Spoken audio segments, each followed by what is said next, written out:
কোটি কোটি পাগল, ফাটে না, পাকে না, যন্ত্রণায় অস্থির। করাচির বড় বড় পাশ করা ডাক্তার আমাকে ট্রিটমেন্ট করতে লাগলো। কয়েকদিন বাদে দেখলাম পাশে আরো বড় বড় আমার কিছু ফোড়া চাক নিয়েছে। ডাক্তাররা ভয় খেয়ে গেল, বিভিন্ন রিপোর্ট দিল, রক্ত রিপোর্ট থেকে শুরু করে গোটা দেহ স্ক্যান করা হলো, কিন্তু কোনো রোগ ধরা পড়ে না। করাচির বড় বড় ডাক্তাররা চিকিৎসা করেছে, আমাকে পরামর্শ দিলেন একটু বাইরে চলে যাও। আস্তে আস্তে ফোড়া সব দেহেতে ভর্তি হয়ে যাচ্ছে।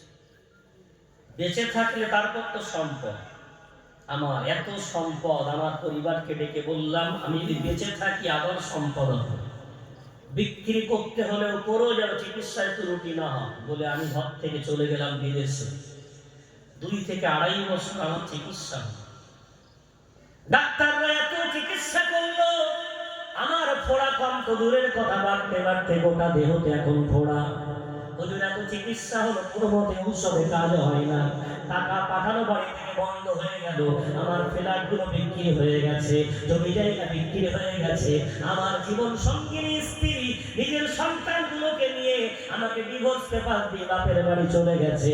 আজ আমার ঘর বাড়ি সব শূন্য, আমার মা নাই, আমার দুনিয়া যেন অন্ধকার।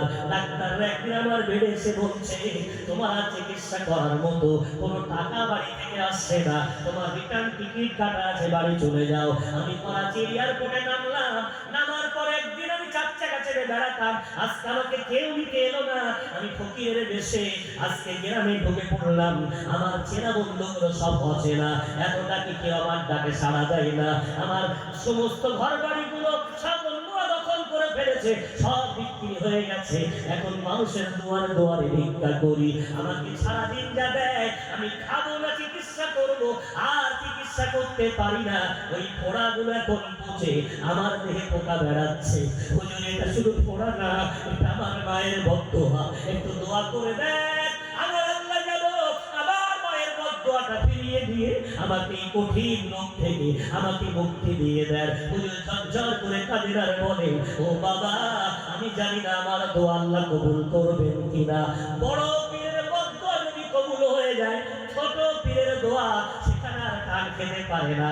তোমার মা হলো তোমার জীবনের বড় পীর, তার বদদোয়া যে কবুল হয়ে গেছে, আমি দোয়া করব তোমার জন্য, তবে জানি না আমার দোয়া আল্লাহ শুনবেন কিনা। ওই বড় পীরকে জীবনে যেন কেউ কষ্ট দিও না। একটু জোরে বলেন। হুজুরের হাতে চুমা দেয়, হুজুরকে হাদিয়া দেয় বুকে মেলে। বড় পীর তোমার বাপকে বুকে মেলেছ, তোমার বাপকে 2 টাকা দিয়ে ঔষধ কিনে দিয়েছ, তোমার মা চোখের পানি একটু মুছে দিয়েছ, দাও না। দুনিয়ার কোন পীর দোয়া না করুক, ঘর থেকে তোমার বাপ মা তোমার জন্য দোয়া করুক, তোমার ইহকাল গড়ে যাবে, পরকাল গড়ে যাবে। শুনে আছেন, বারবার শুনেছেন, মুসা কালিমুল্লাহ আল্লাহর কাছে একজন দোয়া করে বললেন আল্লাহ একটু বলেন না জান্নাতে আমার সাথে কে হবে। মুসা কালিমুল্লাহর কথা শুনে আল্লাহ বললেন ওরে মুসা তোমার জান্নাতের সাথী হবে একজন কসাব, একজন কসাই হবে তোমার জান্নাতের সাথী। মুসার ভালো লাগলো না, ও আল্লাহ আমি এত বড় তোমার কালিমুল্লাহ, আমার জান্নাতের সাথী কোন নবী রাসূল কোন নেক আউলিয়া কোন ওলি আমার জীবন সঙ্গী হবে, কিন্তু আল্লাহ একজন কসাই কেন হবে? ওর জীবনে এমন কি ভালো কাজ আছে? ও আল্লাহ আমাকে একটু আপনি বলে দেন। আল্লাহ বলছে মুসা তুমি দেখবে না শুনবে? মুসা বলছে আল্লাহ দেখলে ভালো হয়, অমুক জায়গায় যাও, অমুক এক আল্লাহর বান্দা দেখবে সারাদিন গোশ বিক্রি করে কি করে। মুসা দূর থেকে কসাইকে ফলো করছে। আমরা জানি কসাইদার যারা হয় গোশ বিক্রি করার পরে হাড় হাড্ডি এটা বিক্রি হয়নি সেগুলো প্যাকেটে নিয়ে বাড়ি আসে। এ কসাই অন্যরকম, সকালে গরু জবাই করে ভালো টুকরোগুলো কেটে কেটে প্যাকেটে হচ্ছে। এটা বলবেন না সুবহানাল্লাহ। মুসা আশ্চর্য কি ব্যাপার, এ তো আশ্চর্য ধর্মের কসাই, কেন প্যাকেটে এত ভালো ভালো গোশগুলো রেখেই দিল, বিক্রি না করে দাম বেশি পেত কিন্তু দামের দরকার নাই। তাড়াতাড়ি করে 12টার মধ্যে গোশ বিক্রি হয়ে গেল, প্যাকেটটা নিয়ে দৌড়ায়, মুসা এবার দৌড়ায় কেন, পিছনে ধাওয়া করলেন, পিছনে আবদারে লুকিয়ে দেখতে থাকলেন। জঙ্গলের মধ্যে ছোট্ট একটা কুঠির, ওই কুঠির থেকে হাড়ি বার করলো, কড়া বার করলো, তাড়াতাড়ি রান্না চাপিয়ে দিল।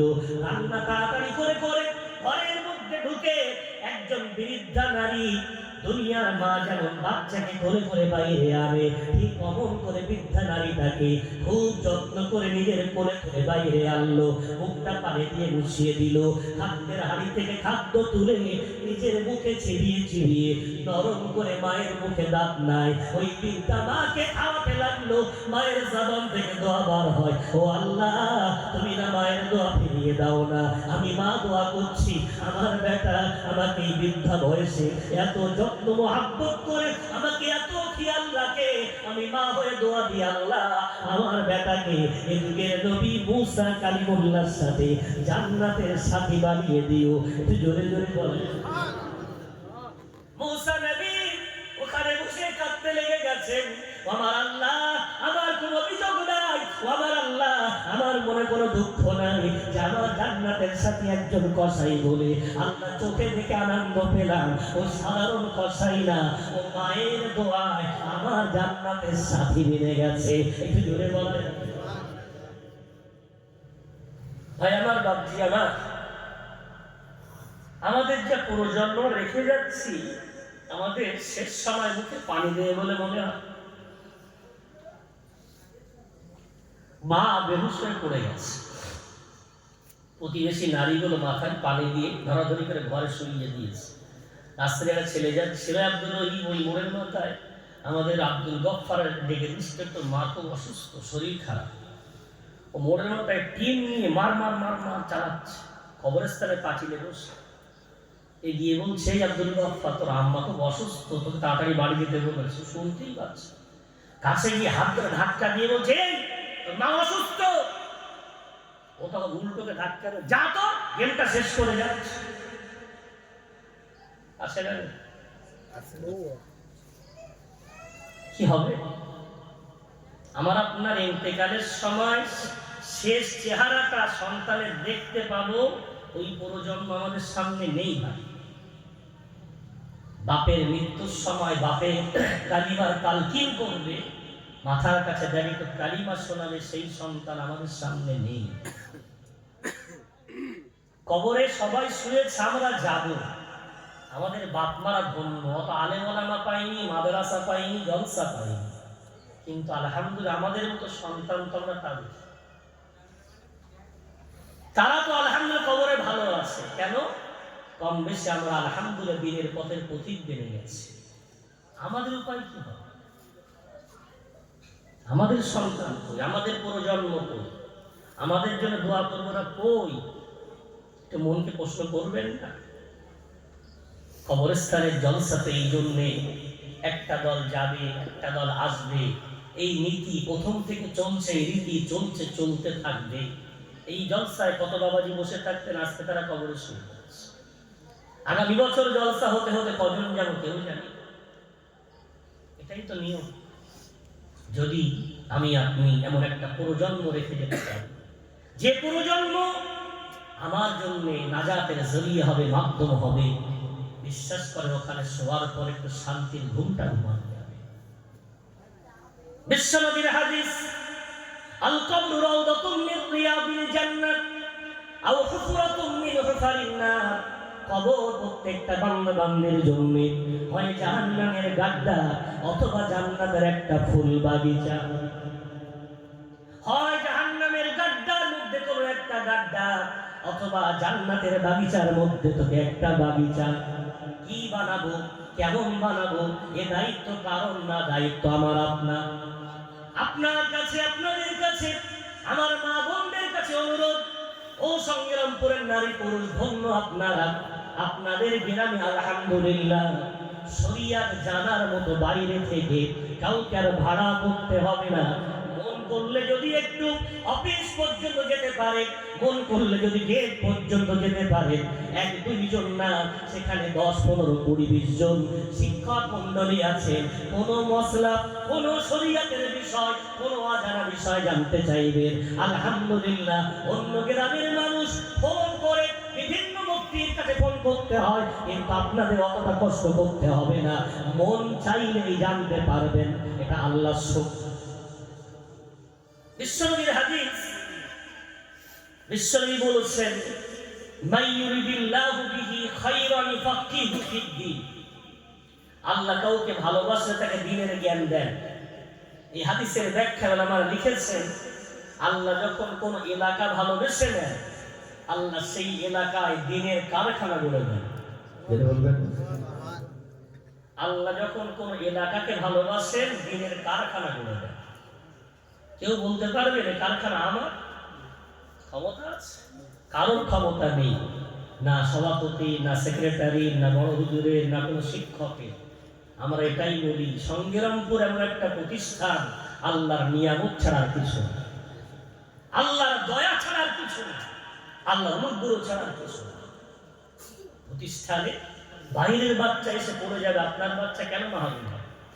আপনি কেন মাহরুম হবেন?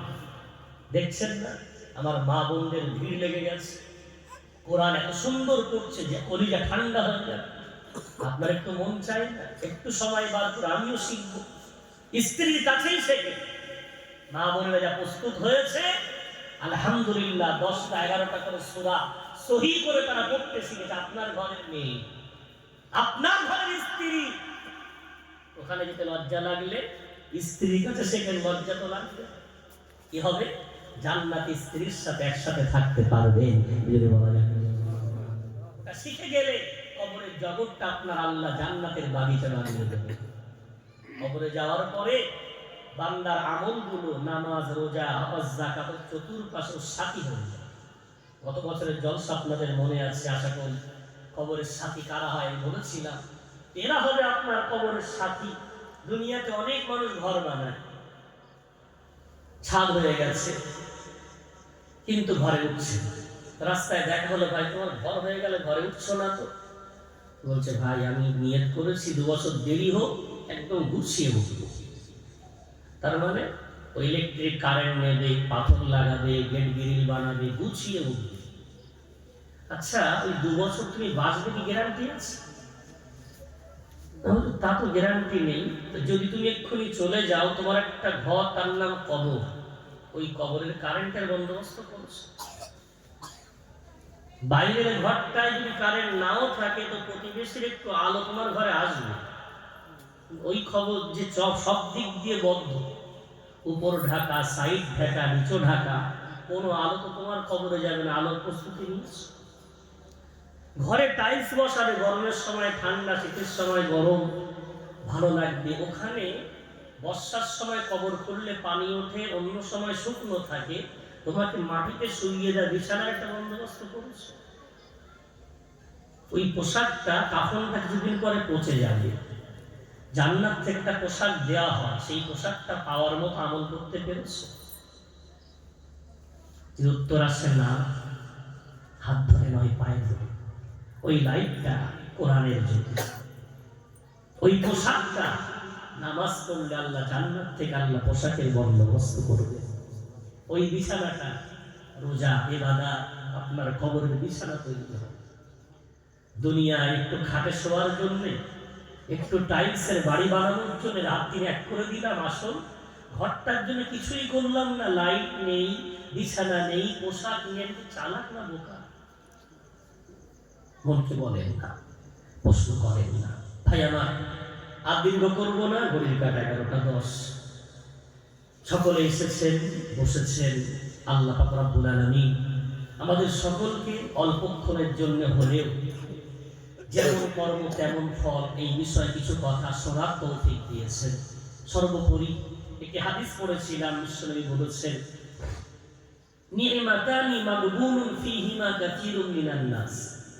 আল্লাহর নিয়ামত তো বলা যায় না, তবে দুটো নিয়ামত বড় নিয়ামত, মানুষ ওই নিয়ামত দুটোকে পরোয়া করে না। নম্বর 1 সুস্থতা, নাম্বার 2 অবসর সময় পাওয়া। এই দুটো আল্লাহর বিরাট বড় নিয়ামত। হাদিসের ব্যাখ্যা এসেছে, কোন মানুষ যদি সুস্থ অবস্থায় 5 ওয়াক্ত নামাজ জামাতে পড়ে, অবসর সময়ে তাসবিহ, জিকির, আজকার করে। আজকে মানুষটা অসুস্থ হয়ে গেছে, জুমার দিনে মসজিদের আজান শুনে প্যারালাইসিস হয়ে গেছে, ডান সাইড পড়ে গেছে, আর ডান পাশ থেকে বাম পাশে একা একা ফিরতে পারে না। স্ত্রী ঘরে ঢুকে দেখে চোখ দিয়ে পানি গড়িয়ে পড়ছে। দৌড়ে এসে চোখের পানি মুছে বলছে, কাঁদেন কেন? কাঁদছে আর বলছে, আমার জীবনে মনে পড়ে না জুমার দিন কোনোদিন আমি বেডে শুয়ে এমন করে কাটিয়েছি। আমি জুমার নামাজ পড়তে যেতে পারি না, আমার মনটা বড় খারাপ, আমার মনটা একদম ভালো লাগছে না। আমার মা, আমার বোন, আপনার স্বামীকে সান্ত্বনা দিয়ে বলেন, আমার হাবিব রাসূল কারীম সাল্লাল্লাহু আলাইহি ওয়াসাল্লাম হাদিসে বলেছেন, ওই অবস্থায় বিছানায় শুয়ে থাকা অবস্থাতে ওকে তায়াম্মুম করিয়ে দাও, যেভাবে আছো ভাবেই। ইশারায় যদি নামাজটা পড়ে, আজকে বিছানায় নামাজ পড়ার পরেও আমার আল্লাহ জামাতে নামাজ পড়ার নেকি ওর আমলনামায় আল্লাহ লিখে দেবে। কেন? অবসর সময়টা, সুস্থ সময়টা আল্লাহকে ডাকতো, আজকে রিটায়ার হয়ে গেছে, আল্লাহ তাকে ডাকছে, ফাযকুরুনি আযকুরকুম, বান্দা তুমি আমাকে এক সময় ডাকলে আমি তোমাকে অন্য সময় ডাকবো। এই দুটো নিয়ম আমাদেরকে সর্বদাই অবসর সময় পেলে এদিক ওদিকে না গিয়ে মাদ্রাসায় যান না।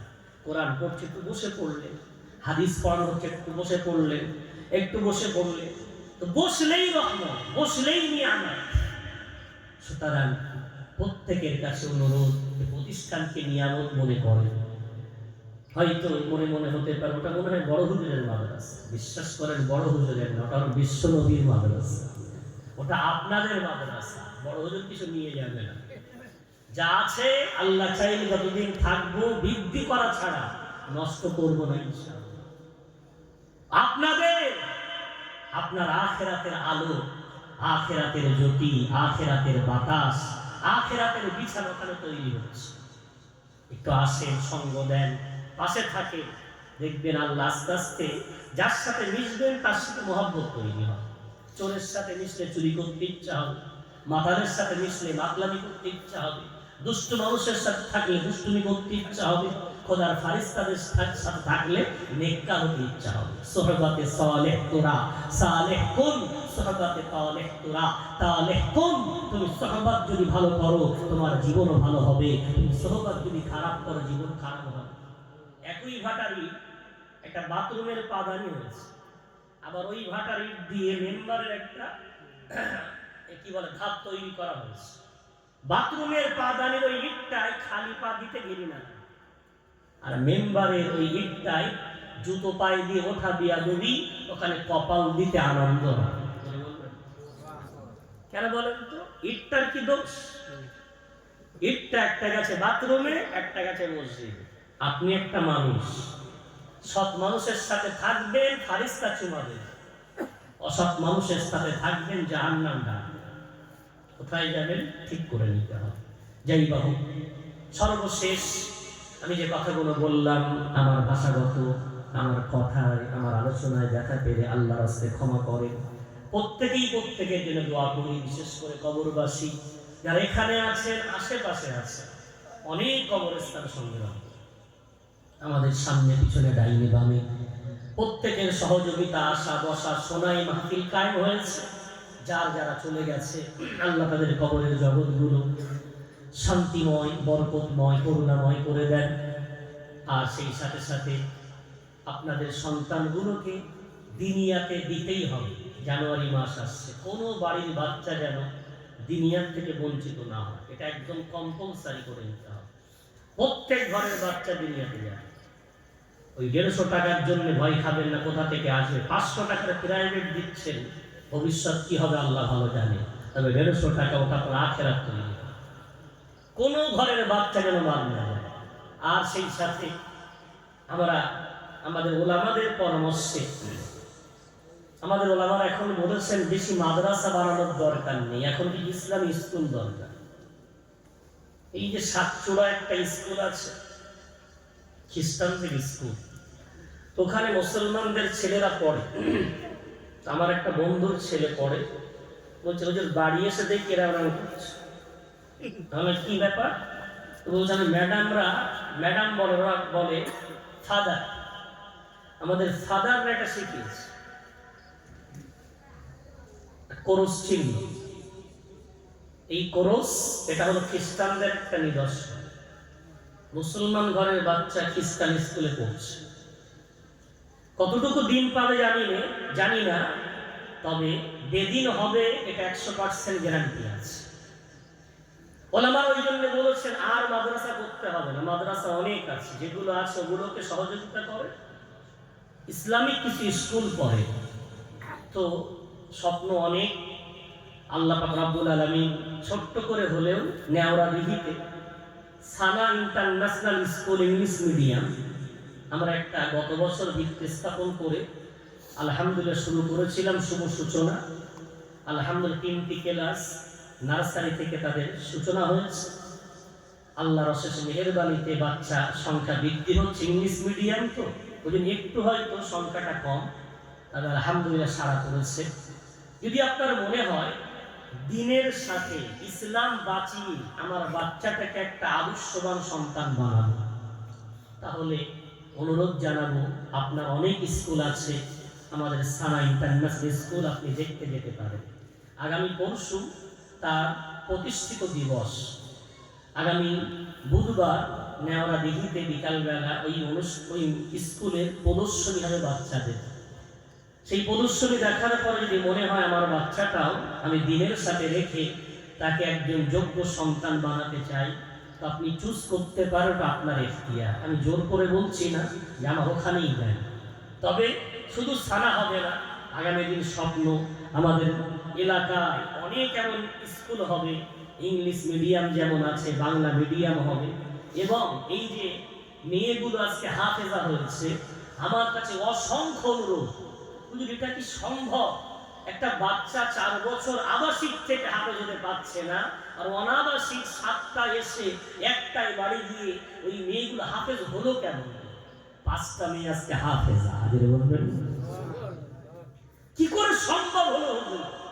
আমি বলি এটা তো আমাদের নয়, এটা আমার আল্লাহর দেওয়ার হক, আমার আল্লাহ দেওয়ার দায়িত্ব নিয়েছে। আল্লাহ দেবেন, বান্দা যদি চেষ্টা করে, আমরা চেষ্টা করেছি, আল্লাহ ফল দিয়েছে। এবছর ইসালের সালাত তো একদম সারা ফারা ইসালের সালাত, 4টে মেয়ে পাগড়ি বুখারী থেকে পাস করবে, এদিকে হিফজে থেকে পাস করবে, সারা ফেলা ইনশাআল্লাহ। আগামী 24, 25, 26 ডিসেম্বর আমাদের ইসালের সালাত হবে, ফাল্গুন মাসে রোজা পড়ে গেছে, ওই জন্য এগিয়ে আনা হচ্ছে। সেই সাথে অনুরোধ করছি, বাচ্চাগুলোকে যদি মনে হয় আমাদের সানা ইন্টারন্যাশনাল স্কুলে দেবেন, দিতে পারেন। আমাদের আনিসুল ভাই আছে, আমাদের সাইফুদ্দিন নাকবি সাহেব আছেন, ওখানে গেলে আপনারা স্কুলের বিভিন্ন ডিটেলস কি পঠন পাঠন সব কিছুই কারুকলাম জানতে পারবেন ইনশাআল্লাহ। আমি এই পর্যন্ত বলে আপনাদের আগামী প্রজন্মকে বাঁচানোর জন্য করজোড়ে অনুরোধ করছি যে এই প্রজন্মকে বাঁচাতে পারলে এই কবরটা আমাদের সুখময় শান্তিময়। আল্লাহ সে আগামী প্রজন্মকে উজ্জ্বল প্রজন্ম বানানোর মতো আল্লাহ আমাকে, আপনাকে, আমার মা বোনদেরকে আল্লাহ হিম্মত দেন। একটু জোরে বলেন আল্লাহ, জোরে বলবেন আল্লাহুম্মা আমিন। এই বলে কি